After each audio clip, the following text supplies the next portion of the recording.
जय हिंद फ्रेंड। चलिए आज का मेरा टॉपिक है भारत का नया संसद भवन। ठीक है, भारत का नया संसद भवन। ठीक है, चलिए नया संसद भवन के ऊपर जो मुख्य तथ्य है उस पर आज हम लोग डिस्कस करेंगे। ठीक है, चलिए बात करते हैं। पीएम मोदी ने नए संसद भवन का उद्घाटन 28 मई 2023 को विनायक दामोदर सावरकर की 140वीं जयंती के अवसर पर किया। ठीक है, ये पीएम मोदी जी द्वारा ये नया संसद भवन का उद्घाटन 28 मई 2023 को विनायक दामोदर सावरकर की 140वीं जयंती के अवसर पर किया है। ठीक है, उसके बाद नए भवन सेंट्रल विस्टा परियोजना का हिस्सा है। नया भवन जो है इस सेंट्रल विस्टा परियोजना का हिस्सा है, जिसका निर्माण टाटा लिमिटेड ने 971 करोड़ रुपए की अनुमानित लागत से किया है। लगभग इसमें नया संसद भवन बनाने में खर्च है 971 करोड़। ठीक है, 971 करोड़ रुपया लगभग खर्च है नया संसद भवन बनाने में। ठीक है, ये किनके द्वारा बनाया गया है? यह भवन सेंट्रल विस्टा परियोजना का हिस्सा है। ठीक है, जिसका निर्माण टाटा लिमिटेड ने 971 करोड़ रुपये की अनुमानित लागत से किया है।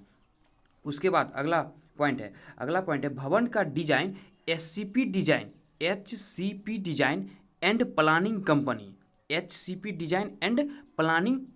ने किया है। ठीक है, HCP design and planning company ने किया है। क्या भवन का जो डिजाइन हुआ है, नया संसद भवन का जो डिजाइन हुआ है, डिजाइन वह कौन किए हैं? वह HCP design and planning company के द्वारा किया गया है। ठीक है, HCP design and planning company के द्वारा इसका डिजाइन बनाया गया है। ठीक है, HCP design and planning company ने किया है। ठीक है, उसके बाद देखिए अगला पॉइंट है नया संसद भवन के संयुक्त सत्र में कुल 1272 लोग बैठ सकेंगे। ठीक है, 1272 लोगों के बैठने का एक साथ व्यवस्था किया गया है। ठीक है, नया संसद भवन के संयुक्त सत्र में। ठीक है, 1272 लोग बैठ सकेंगे, 1272 लोग बैठ सकेंगे। उसके बाद है नए संसद भवन के लोकसभा सदन में 888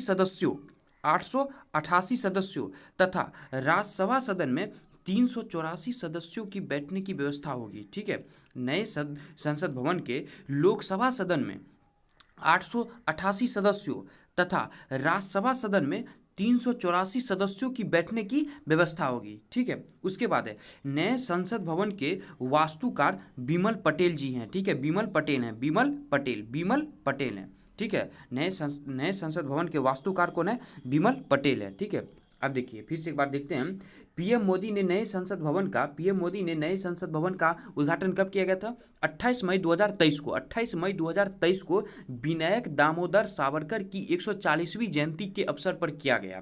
ठीक है, नए संसद भवन का उद्घाटन हमारे देश के प्रधानमंत्री नरेंद्र मोदी के द्वारा 28 मई 2023 को विनायक दामोदर सावरकर की 140वीं जयंती के अवसर पर किया गया। विनायक दामोदर सावरकर की 140वीं जयंती के अवसर पर किया गया। उसके बाद है नया भवन सेंट्रल विस्टा परियोजना का हिस्सा है। नया भवन जो है नया संसद भवन, यह सेंट्रल विस्टा परियोजना का हिस्सा है, जिसका निर्माण टाटा लिमिटेड ने 971 करोड़ रुपये की अनुमानित लागत से किया है। ठीक है, 971 करोड़ रुपये की अनुमानित लागत से किया है। उसके बाद है भवन का design HCP design and planning company ने किया है। भवन का डिजाइन जो है वो HCP design and planning company ने किया है। ठीक है, नए संसद भवन के संयुक्त सत्र में कुल 1272 लोग बैठ सकेंगे। उसके बाद है अगला पॉइंट नया संसद भवन के लोकसभा सदन में 888 सदस्यों तथा राज्यसभा सदन में 384 सदस्यों की बैठने की व्यवस्था होगी। 888 सदस्यों की लोकसभा सदन में और 384 सदस्यों की राज्यसभा सदन में बैठने की व्यवस्था होगी। ठीक है, उसके बाद है नए संसद भवन के वास्तुकार बिमल पटेल जी हैं। ठीक है, नए संसद भवन का वास्तुकार बिमल पटेल जी हैं। चलिए आज की क्लास को यहीं पे विराम देते हैं। Thank you.